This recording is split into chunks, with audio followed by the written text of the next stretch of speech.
Our scripture this morning from Luke chapter 8. One day Jesus said to his disciples, "Let us go over to the other side of the lake." So they got into a boat and set out. As they sailed, he fell asleep. A squall came down on the lake, so that the boat was being swamped and they were in great danger. The disciples went and woke him, saying, Master, we're going to drown."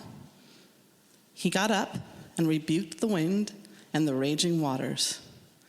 The storm subsided and all was calm. "Where is your faith?" he asked his disciples.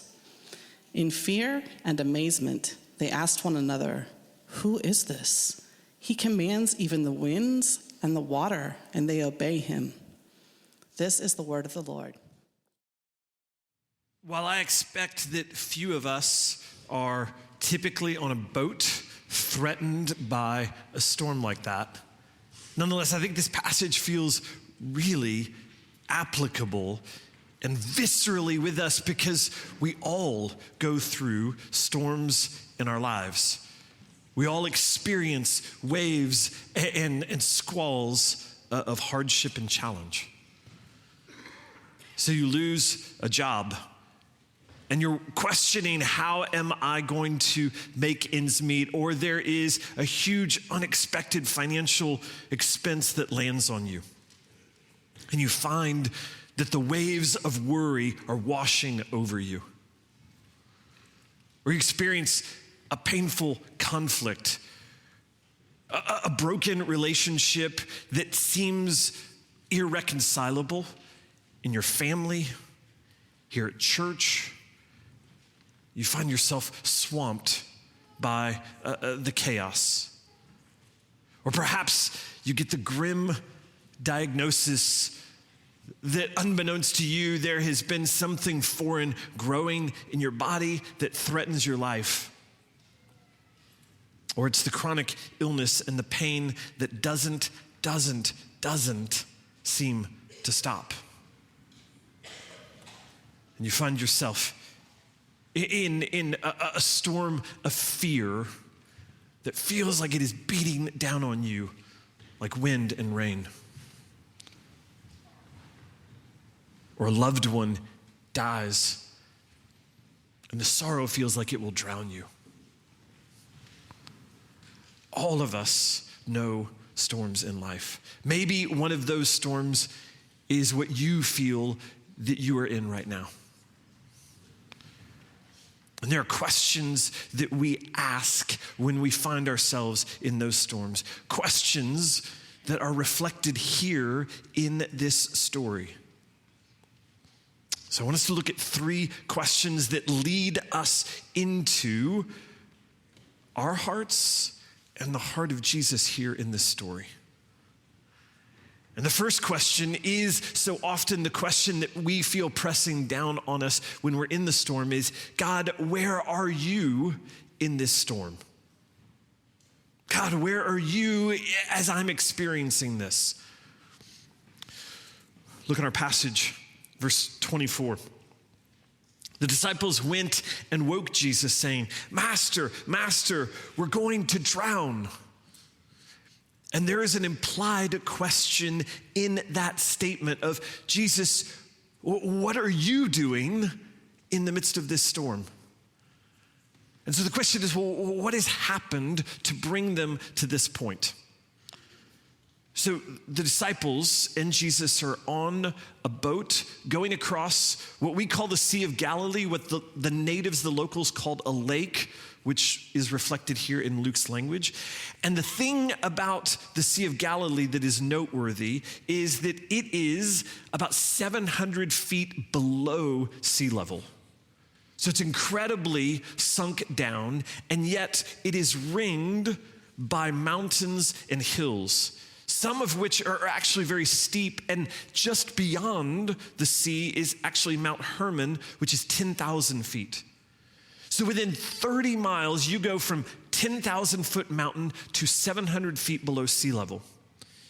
And what that does is that warm air that rises from so low, the cold air that rushes through ravines and over the mountains, when those things mix, you can have a significant storm, a severe storm that can come up very suddenly. So fearsome here that you have experienced fishermen who are in this boat who are themselves scared as well. So not just, oh, well, you've never been on a boat, bless your heart, you don't know that these things happen. No, like people who know, generationally, who know this body of water, who live and work on it, are freaked out. And they're in a boat that actually, so look above you at our Advent art. So that is to scale. It's the boat they would have been on is bigger than that, but that is to scale. So consider that's 16 feet or so. The boat that they would have been on was probably about 26 feet. And fascinatingly, we know this because a couple of decades ago, when the Sea of Galilee was at a lower level, suddenly they found buried in the mud a boat that they were able to excavate, and they were able to date by lots of different means that came from somewhere between 50 BC and 50 AD. A boat exactly like what Jesus and the disciples would have been on, 26 feet long, about 7 feet wide, with about room for about 15 people in it. And interestingly, at the stern, the back of the boat for us landlubbers, at the stern, right, you would have had actually a really broad platform from which they would have thrown the net, one of the nets that we read about in some of the other stories with Jesus, and then the helmsman would have stood, and below that was the safest place on the boat, a place that you could rest, as Jesus is doing here in this story. So what I'm struck by in terms of, why talk about the details around the boat and the sea? Wait a minute, I thought we were talking about the storms in my life. Well, how do these all fit together? Well, the reason that I want to say something about all of this is because I am struck by the way in which the details here are so accurate. Like Luke and the other gospel writers, when they tell this story, they are not giving us a legend. They are telling us a real story that has all of the hallmarks of being a real story. And that matters because that it means that the answers in this story are real as well. Which we need real answers when we find ourselves in real storms. So the storm is raging, wind, waves pouring into the boat. They're fearing for their lives, and they rush to Jesus. Now, there's something that they get right, and there's something that they get wrong in this. The right thing is that they're bringing their problem, they're bringing their crisis to Jesus.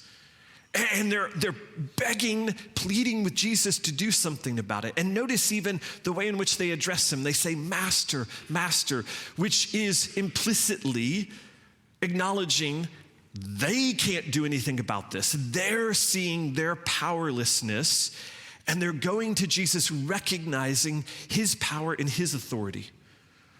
All of that is right. The challenge is the way in which they say, we're going to drown. They're right to go to Jesus, but it's not so good how they go to Jesus. Because they go to Jesus frantic here. They are in a panic, and what they are implying here is, Jesus, you don't care. Either, Jesus, you're not paying any attention to what's happening to us in our life, or you know, and it just doesn't matter to you. And that is so often where our hearts go in the storm. We think, Jesus, do you see I am drowning here? You seem to be sleeping. Jesus, if you loved me, this wouldn't be happening right now to me. And even this morning in our confession, it invites us into the places where we know that our hearts go, that we think, as we just confessed, that we don't understand what's happening, and so we judge God for it. Or we accuse him because we can't see, hey, I am in pain and I don't know why. God, you must be doing something wrong. The reality is that there is a storm that the disciples are experiencing, but it is matched by a second storm inside of them. This external storm is in some ways raising up, but it's also simply exposing the storm that they feel, the conflict, the turmoil, the questions, the uncertainty. How do I relate to God? Where is God in the midst of this?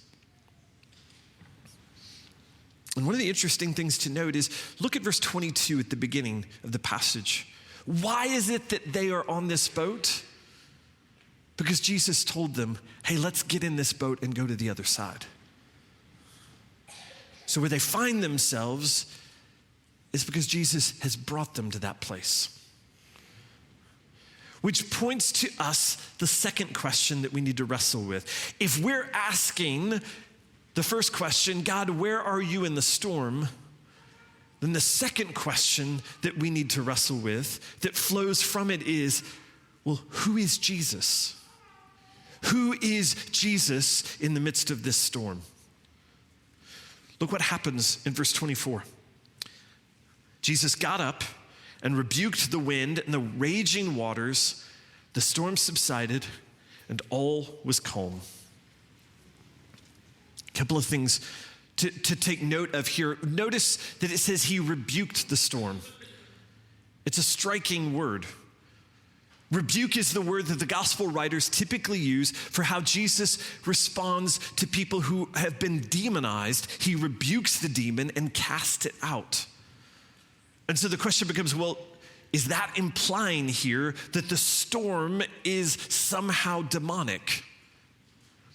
I don't quite think that it is that, not least because that language of rebuking the storm is Old Testament language, and Luke has already told us that Jesus rebukes disease, and he separates that in the very same sentence from the demons. So clearly Luke is thinking the word rebuke applies more than, even if it predominantly is for exorcisms, but it applies anywhere that Jesus is confronting the chaos.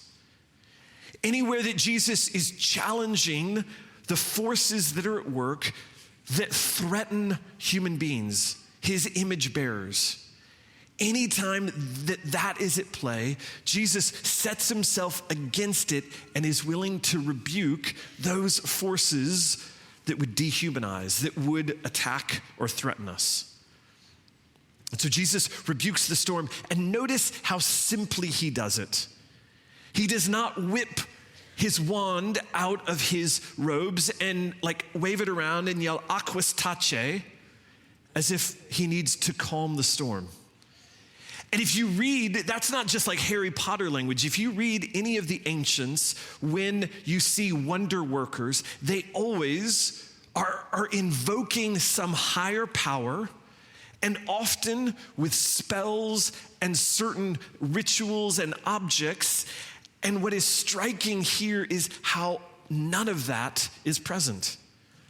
Jesus doesn't need to appeal to a higher power. He simply says it himself. He doesn't even pray. He just does it. And it happens. And it happens right away. It's not just that the winds stop and the waves slowly make their way back to normal, but we're told there is calm right away.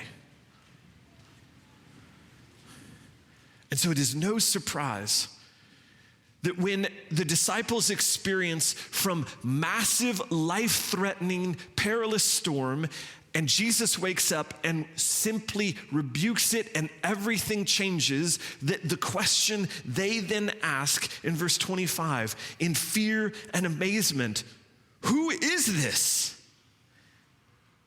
And note here that this isn't the first time the disciples have seen Jesus do something amazing. They have been with him now as he heals people, as he casts out demons. They aren't blasé about it, but they're used to seeing Jesus do something that is astounding. And even for them, this is arresting. And they ask themselves, who is this guy? And they already begin to give the answer in what they say next. He commands even the winds and the waters, and they obey him. And that is significant because the ancients saw the sea as this unmanageable force of chaos.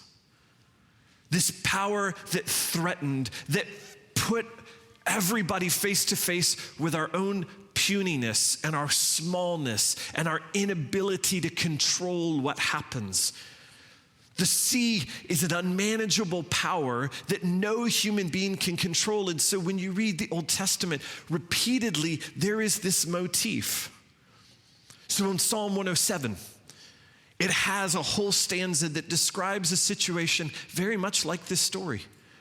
That some people set out on a boat across the water for a certain purpose, and God sends a huge storm upon them, and they find themselves overwhelmed and scared, and they cry out to God for help. And Psalm 107 says, God stilled the storm to a whisper. The waves of the sea were hushed. Because there is a motif in the Old Testament that God, and only God, controls the storms. Only God has the power and the authority to rule over and to control the chaos and the power of the storm. And so when Jesus steps up, without even praying to his Father, and stills the storm, they know implicitly, even if it's overwhelming to them in this moment, who is this Jesus? They are struck by this power.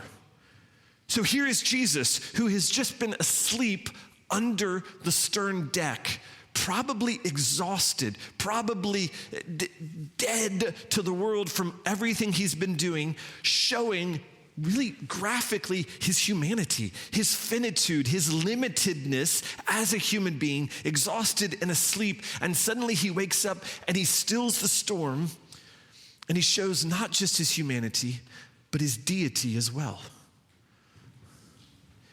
In a way that the disciples, who have been encountering Jesus as God's chosen one, find themselves overwhelmed by. So what happens? Are the disciples happy? They have been delivered from the storm. Their lives have been rescued. They are excited. They are elated. They were scared. Now, they're even more scared. They go from fearful to terrified in this moment, confronted by Jesus' power. They recognize that here is the holy, here is the otherworldly, here is something that is beyond any managing on their part. And so there is power in the storm, but there is also power in Jesus. So what makes the difference? This story, I think, is playing with and working from an Old Testament story that maybe for a few of us has already come to mind, that is strikingly similar in all sorts of ways except one. It's the story of Jonah. Jonah, called as a prophet, given a mission by God that he does not want to do. And so Jonah, like Jesus, sets out on a boat. Jonah, like Jesus, finds that he's on this boat and a storm comes.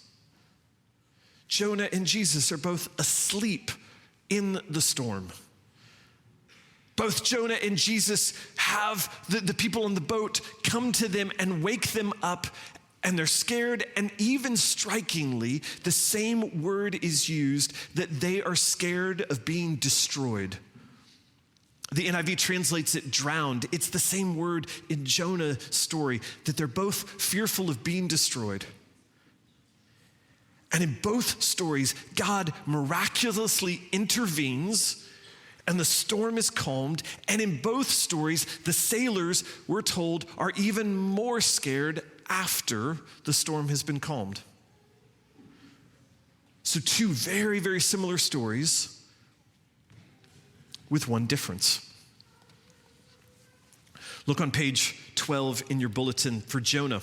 Jonah 1:12. What does Jonah say to them? He says, "Pick me up and throw me into the sea, and it will become calm. I know that it is my fault that this great storm has come upon you." And so seemingly the difference is, how does the calm come? Well, Jonah is thrown overboard, but Jesus stays in the boat. So is that the difference? Jonah seemingly perishes so that they can live. And it's only because of a miracle that Jonah doesn't die and God rescues him, and the fish swallows him and vomits him back up, which we're told in the New Testament is a picture, also a pointer going forward. But Jonah is right. Jonah's right that this storm has come because of his sin. It's God's judgment on him. He is running away, and God is judging him and brings this storm. It is his sin that puts this storm there. So as we think about how often we run from God, how often we find ourselves in places, sometimes the storms come because of us, sometimes they come because we live in a fallen world. It's not our fault. But so often we're like Jonah. But Jesus says in Matthew 12, "I am the true Jonah. I am the one that Jonah was pointing toward," and he frames it in terms of his resurrection. And I think this story frames it even more in terms of his death. Because at the cross, Jesus is thrown into the ultimate storm. The storm of chaos that comes from sin and death. And the waves wash over Jesus completely, and he is drowned in the storm of God's wrath and judgment upon sin. And unlike Jonah, it's not his sin. Unlike Jonah, it's not because he was running from God. He is facing into God's mission, and that is why he is drowned and thrown overboard into judgment. Because it's our sin that he takes on himself. Jesus goes into the storm for us. Why is Jesus' power different than the storm's power? Is because Jesus' power is joined with his love. That Jesus, in his mercy and his love, does not just still the storm by speaking a word, but actually he is silenced by the storm and becomes its victim in order to rescue us. So the first question of where, God, are you in the storm? And the second question, who is Jesus? Those questions are joined together here for us. God, where are you in the storm? It turns out you're with us in the storm. That you have taken on flesh and become one of us and entered into the storm and the chaos of our lives. Where are you in the storm? Who is Jesus? He is the one with this otherworldly God power to lead us into the storm. He says, get in the boat, let's go. We find ourselves in the storms, not because God fell asleep, but because God led us into the storm, where he is with us, and then his power is to calm the storm, because his power comes from his love with us to deliver us from the storm. Where is God in the storm? Here he is, answered in the question of who is Jesus, the God-man who gives himself for us. So all of it leads then to the third question, the question that Jesus asks. Look again in verse 25. Jesus says, where is your faith? Where is your faith? Which is an interesting way to put it. It implies at some level, Jesus is saying, it's there. Maybe you've misplaced it. Maybe you've lost it. Go find it. Look for it. Jesus is saying, rousing them, where is your faith? And I think the open-ended questions here in this passage invite us into the story. The asking, who is this man, without explicitly answering it. The asking, where is your faith? All of this invites us to say, yeah, where am I? How do I answer these questions? Who is this man to me? How am I seeing him? Am I thinking that he's asleep? Am I thinking that he's indifferent, that he's not paying attention? Am I thinking, oh, he's with me, but man, he can't really do much about it? Or am I seeing here this Jesus as this story tells us who he is? And make no mistake, if we see this Jesus for who he is, it will mess with us. There is a right way that we should be fearful in the right way when we engage this Jesus. It's put well in Flannery O'Connor's short story, A Good Man is Hard to Find. Maybe you remember reading it in something like sophomore English. Flannery O'Connor tells the story of this family, grandmother, and then her son's wife, kids set out on a vacation. And they're fearful, hanging in the back of their head is that there's this misfit who is broken out of prison and who is on the run and is dangerous. And spoiler alerts here for a story that's like 80 years old, okay? They encounter the misfit. And as he is calmly and brutally shooting each member of the family, and the grandmother is pleading with him for their lives and is trying to find something to appeal to, some kind of shared religiosity or kindness, and she's invoking Jesus. And the misfit stops and reflects on the reality of who Jesus is and has more insight probably than often I do. Notice what it says on page 12. He says about Jesus, he's shown everything off balance. If he did what he said, if he really rose from the dead, if he really did calm a storm, then it's nothing for you to do but throw away everything and follow him. And if he didn't, then it's nothing for you to do but enjoy the few minutes you got left the best way you can by killing somebody or burning down his house or doing some other meanness to him. No pleasure but meanness. And the misfit recognizes how you answer this question of who is this Jesus means everything. It is the ultimate fork in the road for where does your life go? Who is this Jesus? If this Jesus really has the power and the compassion to still the storm, to die upon the cross, to be raised from the dead, then there ain't nothing to do but throw off everything and follow him. Because where else is one with power and love? Where else is one with the right and the character to command and call us?